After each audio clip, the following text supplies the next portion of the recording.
I want you to see this word. Zion Resh Ayin is the root.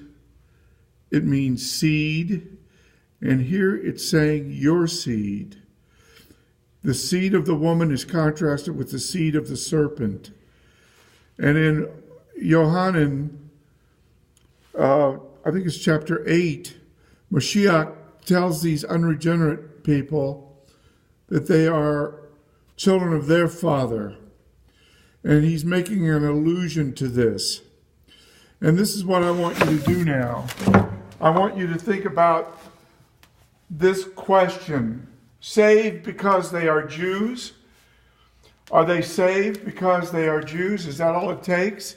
In the Gemara of Sanhedrin, and also in another very famous passage, it says that all Israel will have a chelek, a share in the Olam Haba.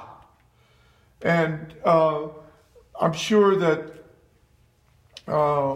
many people are aware that Rav Shaul didn't know that it wasn't enough to be Jewish until the Damascus Road. This was his problem. And many people misconstrue the rhetorical strategy of Romans. Yes, he's trying to provoke the Jews to jealousy by holding up the Goyim.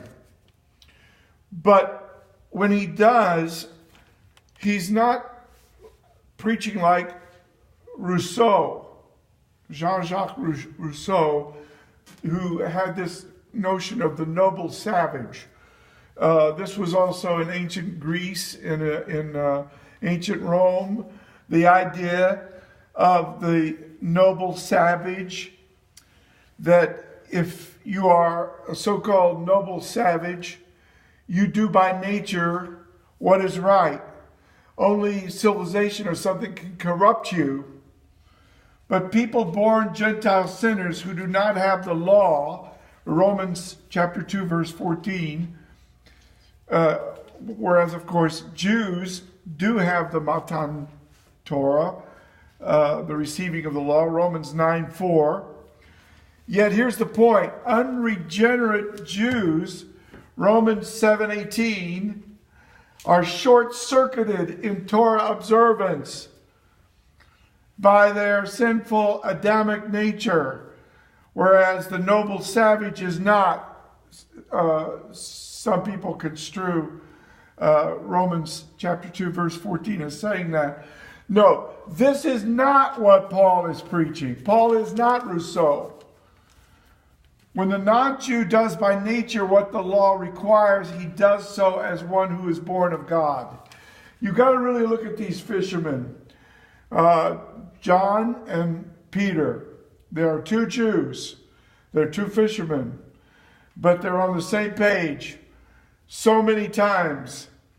And you need to study their books together side by side, because in John chapter 1, verse 13, he speaks of being born of God. And when you're born of God, you will be like him when he appears. 1 John 3:2.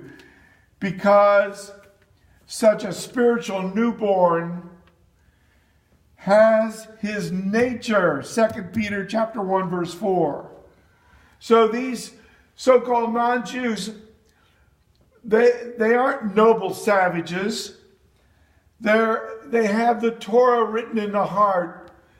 They have the new nature. They're spiritual newborns that have God's nature because they're born of God, and therefore they weren't given the Torah. They don't have the Matan Torah, but it's written in their heart, and they do what the Torah requires. And there is a kind of spiritual circumcision that they have. Their heart has been cut. Their ears, their eyes, their whole nature, they're changed. They're new creatures. And it's very important to see this. Now in the Tanya, it speaks about the Gentiles being no good. And when I've given my testimony about how God showed me a corrupt tree and how my grandfather was corrupt, and a corrupt tree cannot bring forth good fruit, and therefore I couldn't be good fruit because I had this unregenerate nature which had to be circumcised with a new nature, and God was trying to show me this. You know, some Jews would say, oh, well, a Shagets is degenerate, so what are you going to do? It's not a Jewish problem. It is a Jewish problem, my friend. You say, oh, wait a minute, come on, this fallen humanity stuff you keep saying. I don't see it. Well, I'm asking you this.